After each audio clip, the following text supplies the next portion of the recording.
Hello, bonjour. Aujourd'hui, on va parler du livre du prince Harry et d'un article stupide que les tabloïds ont écrit. Donc, les tabloïds ont essayé de faire croire au monde que Harry et Meghan ne sont pas populaires, que leur livre ne marche pas. Mais malheureusement, dans tout le monde entier, les faits sont là, les chiffres parlent d'eux-mêmes et toutes les librairies qui ont vendu son livre disent que ça part comme des petits pains. Donc, ils ont écrit un article pour salir ce succès-là en disant que dans la ville de Montecito, où vivent le prince Harry et Meghan Markle, les gens ne sont pas intéressés, plus que 30 livres seulement ont été achetés.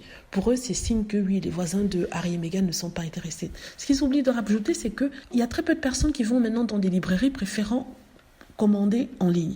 Le succès du livre du prince Harry et Meghan Markle est plus visible en ligne que dans les librairies parce que premièrement, les gens n'ont pas le temps de s'y rendre dans ces librairies et deuxièmement, c'est plus rapide de commander sur Amazon et la voir dans 2 jours que de précommander dans une librairie. Aussi simple que ça. Donc forcément, ça ne veut rien dire. Peut-être que ces gens ont commandé par Internet. Et je doute que des gens qui ont des voisins, je parle des voisins proches, comme Meghan Markle et Harry, ne soient pas intéressés par ce que le prince Harry a raconté. 8500 personnes, ce sont dans différents quartiers. Certains ne savent même pas que Harry est dans le quartier. Ou alors, comme on le dit aux États-Unis, les Américains ne sont pas intéressés par la famille royale. Et il faut rappeler aussi que les personnes qui vivent dans Montecito sont des personnes assez âgées. On va parler de 70, 80 ans, vous voyez. Et ne sont pas des personnes qui sont intéressés par la famille royale, en tout cas aux États-Unis. En Europe, c'est autre chose. Donc, il fallait rajouter ça. Et il y a une personne qui s'est amusée en ligne à faire le calcul pour prouver en fait que ce que les tabloïds disaient était complètement faux. La personne s'appelle Edwin Hayward. Elle a dit ceci. La population de Montecito, 8500 personnes. Vente du livre de Harry, 30. Donc, c'est 283 personnes qui a acheté le livre. Donc, par rapport à la population américaine qui est de 331 900 000, le livre Spare s'est vendu à 629 300. C'est une personne sur 527 qui a acheté le livre. Donc finalement, les 30 livres qui ont été achetés à Montecito, le ratio de personnes qui achètent à Montecito est le double de ce qui a été fait dans la population américaine en général. Donc c'est un succès. Voilà.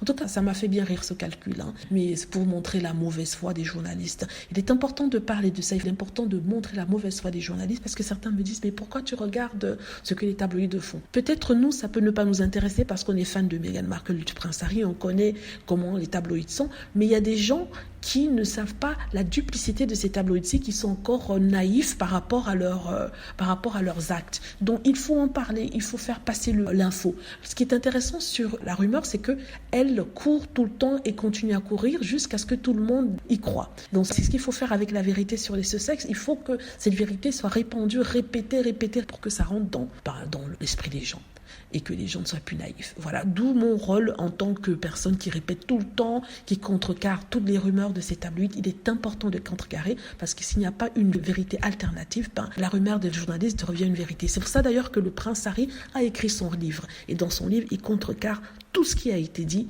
au fil du temps dans sa vie. En tout cas, les choses les plus importantes. J'espère que maintenant, les gens comprennent ma démarche. Ils ne sont pas énervés quand je parle d'une rumeur qui a été écrite par-ci, par-là. C'est juste pour apporter une autre version, une autre vérité. Et c'est important de le faire. Si on ne le fait pas, tout le monde croira que Meghan Markle déteste la famille royale.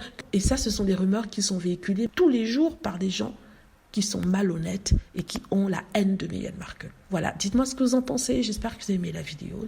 N'hésitez pas à cliquer sur like si c'est le cas, à vous abonner pour plus de vidéos et à cliquer sur la petite cloche afin d'être averti lorsque je poste une nouvelle vidéo. Merci.